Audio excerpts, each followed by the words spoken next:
What if I told you we can restore the Snyderverse, but it would be a long time ago in a galaxy far, far away? And welcome to the Best Damn Nerd Show. James Kincaid alongside Professor Chris Davis. Now, file this heavily in the rumor and innuendo camp, but the maelstrom is a-churning online that Zack Snyder is perhaps being pursued by the mouse in the house to get him to helm a Star Wars film project upcoming. Davis, your reaction to Snyder bringing all of his Snyderversary tactics to Star Wars. Get ready for slow-mo lightsabers, everyone, because it's going to be about an hour 30 of your movie.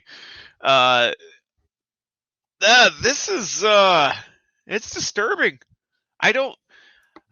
I have my feelings on the Zack Snyder where he's done some good things. He's about a 50-50 guy for me.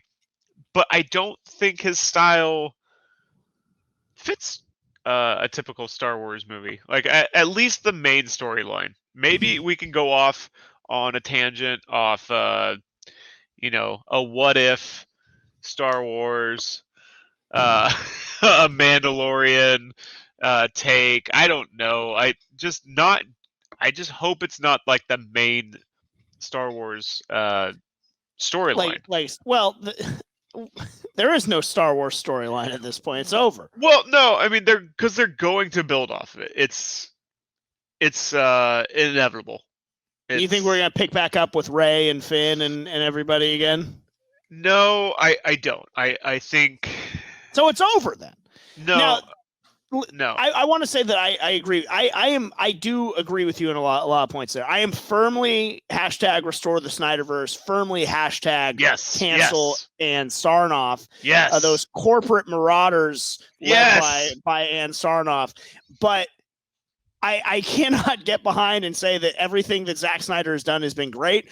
I started against restoring the Snyderverse and being sort of like ambivalent about the Snyder cut and everything like that. And I was proven incorrect on that. Now I'm very much so a supporter, but that doesn't mean that everything he's done has been great or that everything he's done would work in a given universe. And I do not think that a Zack Snyder Star Wars movie has appealed to me. But then again, they've already just nuked Star Wars into dust anyway. So what do we got to lose? Maybe I'll be surprised again and it will be better than I expect.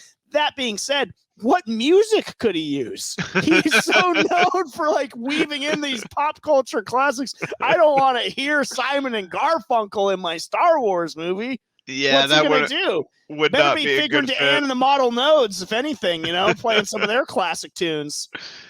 The Snyder. No, it's just not going to work for him. He doesn't have that style in his wheelhouse. He just doesn't. And maybe the one good thing we get for him is he'll have a plan for it. Because that apparently has been a problem. But maybe he would actually write something out for 3 movies and have a direction.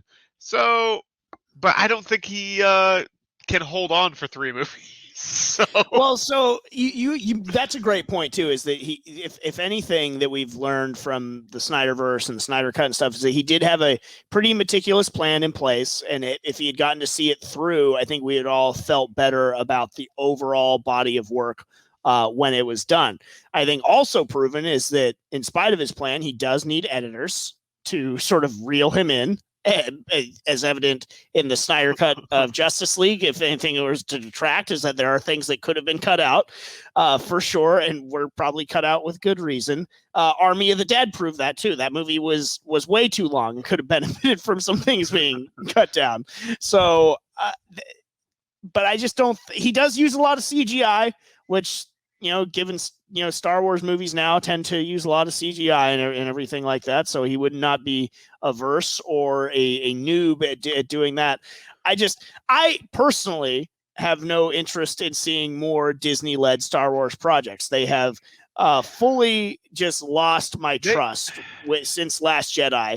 Mandalorian saved it some, but even they found a way after season 2 to ruin some of that goodwill as well. So I am highly skeptical. You bring up a great reason to be skeptical of that, because he does weigh heavily on CGI, and I think when Star Wars has been at its best as of late is Ever is when it doesn't lean on that. It's not a crutch. It's added in the background. It's, you know, in the Mandalorian, there's a lot of live environments. There's not a whole. There's good costumes. There's actual makeup, and that's when Star Wars just feels right. Like it's hard. It's hard to say like all the CGI that we get in the prequels, the sequels. I mean, yes, it's still Star Wars, but it loses that magic. Not the sequels, but just like make that not canon. He can start over. But I would prefer it just not be him. Like I am just for him staying in the news, if nothing, to just get the goat of again Ann Sarnoff and those corporate marauders over at Warner Media and stuff like that. I love it. He's the hottest thing right now in that sphere of Hollywood, and it's hilarious the bridges that Ann Sarnoff continues to torch and just sort of not wanting to give the guy his due. He's not perfect. He seems like a cool guy though, and I wish him success. This is heavily still in the rumor and innuendo. If I were a betting man, I say this doesn't happen. Yeah, and you want to give him something?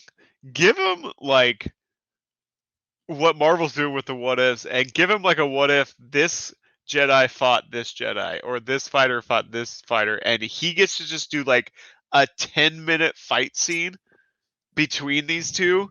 Man, yeah, that's actually a great call. He could crush that. That would be an awesome little like mini series. I would watch that every season. Yeah, he would know how to do that well. All right. Thanks so much for watching this far, Nerdosphere. Be sure to like and subscribe. Join us on Discord, bestdamnnerdshow.com/Discord. And if you got any extra credits hanging around, bestdamnnerdshow.com/Patreon. We appreciate all your support.